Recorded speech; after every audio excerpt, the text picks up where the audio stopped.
Namaste, Khushro Bitia. I'm JV Dr. Sapna Khelot, and the session is on the economic ideas of Gokhale. Gokhale ने सुझाव दिया कि यदि प्रशासन के इन उच्च पदों पर योग्य भारतीयों की नियुक्ति की जाए तो इस व्यय राशि को कम किया जा सकता है. उन्होंने कहा, भारत के कुल राजस्व का एक बड़ा भाग नागरिक प्रशासन की क्षमता में वृद्धि के नाम पर व्यय कर दिया जाता है. गोखले का ये भी सुझाव था कि इंग्लैंड स्थित गृह शासन का खर्चा भारत द्वारा नहीं उठाया जाना चाहिए. गोखले ने सेना पर व्यय कम करने का जोर दिया. गोखले का मत है कि भारत की सैनिक आवश्यकताओं की तुलना में भारतीय सेना पर व्यय की जाने वाली राशि बहुत बड़ी थी. अतः उन्होंने इसे पर्याप्त मात्रा में सीमित किए जाने पर बहुत जोर दिया. उन्होंने वाल्वी आयोग 1897 के सामने इस वास्तविक तथ्य को प्रकट किया और कहा, जहां भारत में सेना पर भारतीय राजस्व का 35% व्यय किया जा रहा था, वह अन्य देशों में ये राशि बहुत कम थी. भारतीय आर्थिक हितों के विपरीत रेल व्यवस्था के विकास का विरोध किया.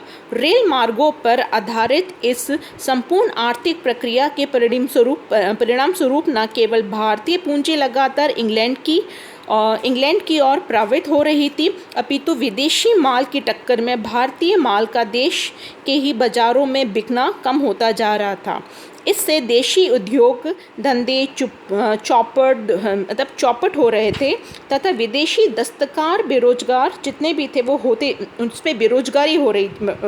आप कह सकते हैं कि इससे बेरोजगारी बढ़ रही थी और वे रोजगार के लिए कृषि कार्य पर निर्भर होते जा रहे थे. गोखले का मत था कि भारत में ब्रिटिश राज द्वारा अपनाई गई कर नीति भारतीय जनता की तुलना में ब्रिटिश हितों के अधिक पक्ष में थी. अतः इसमें उचित परिवर्तन की आवश्यकता थी. वस्तुतः कुल मिलाकर कर नीति भारत में ब्रिटिश वाणिज्य हितों पर भारतीय धनिक वर्ग के हितों की संरक्षक थी. गोखले संपूर्ण ग्रामीण समाज और विशेषकर किसानों की ऋणग्रस्तता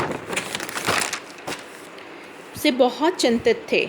गोखले का मत था कि ग्रामीण समाज की ऋण की समस्या का हल ढूंढने के लिए सहकारी साख समितियों की स्थापना की जानी चाहिए और सरकार को इन समितियों के माध्यम से ऋणग्रस्त ग्रामीण की मदद करनी चाहिए.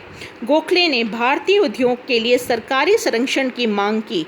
गोखले का निष्कर्ष था कि ब्रिटिश जैसी उन्नत अर्थव्यवस्था व भारत की पिछड़ी अर्थव्यवस्था के बीच मुक्त व्यापार की नीति के नाम पर खुली व अनियंत्रित आर्थिक प्रतियोगिता का अर्थ भारत का संपूर्ण आर्थिक पतन एवं विनाश ही हो सकता था, और वह हुआ भी.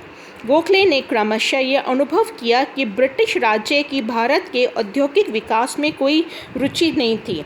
गोखले केंद्र व प्रांतों के बीच राजस्व के वितरण को अधिक न्यायसंगत बनाने के पक्ष में थे. गोखले के आर्थिक विचारों का मूल आधार था आर्थिक राष्ट्र. धन्यवाद.